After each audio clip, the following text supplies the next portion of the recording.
like, subscribe, and leave a comment. So here is your review of AEW WrestleDream that took place in Seattle, Washington on the 1st of October.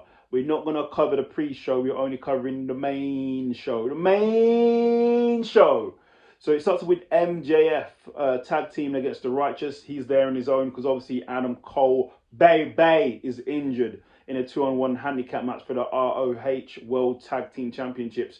Really good match. We saw the kangaroo kick. We saw him do some really good moves, but obviously it was him and himself, so there was a bit of underhanded actions. But in the end, MJF gets the victory and he defeats the Righteous on his own in a 9-minute 4-second match. A really good match there. Then we had Eddie Kingston versus Shibata for the ROH World Championship and the Strong Openweight Championship. Really good match. Strong match. Was a back and forth. But in the end, Eddie started putting it on and then got the victory and defends the titles. Then we have Chris Statlander versus Julia Hart. Really good match. Julia Hart had Brody King ringside for the TBS title, women's AEW TBS title, I should say. Really good match. So Julia Hart was focusing on body parts on Chris Statlander, who was slightly injured in it. But really good match. Slightly bits of distraction there from Brody. But in the end, Chris Statlander gets the victory. Then we have the Young Bucks versus the Luchasaurus versus Ray Phoenix versus the Guns. And Orange Cassidy and Hook. Really good match here. 4-way tag team match for the AEW #1 contendership for the AEW tag team titles. Really good match. Everything you want from all the 4 teams. Obviously, I said the Young Bucks in it. The Luchasaurus is in it. The Lucha Brothers are in it. Ray Phoenix are in it. The Guns are in it. Orange Cassidy and Hook's in it. Come on now. Awesome match. Go and watch. You haven't seen it. But in the end, the Young Bucks get the victory. So they're now going to be looking to face FTR. Then we have Swerve versus Hangman Adam Page. This is the match I've been looking forward to all week. Obviously, they had the face-off. They had the contract signing that's led into this. Prince Nana is ringside, quote unquote. So really good match between the two. Kicked out of near falls, kicked out of finishes, everything. But it came down to Prince Nana's helmet. Well, hat, I should probably say. Swerve used that, but it still didn't get the job done. But he hit multiple finishes on Hangman Adam Page. And your winner after a 20-minute and 15-second match, Swerve Strickland. Wow, that is a massive, humongous win for Swerve Strickland in a singles match versus a former AEW champion. I think this boosts him for sure, and he's getting a push right now. He's going to the top. Don't be surprised to see him go against MJF. Then we had Starks versus Wheeler Yuta in a really good singles match between the two.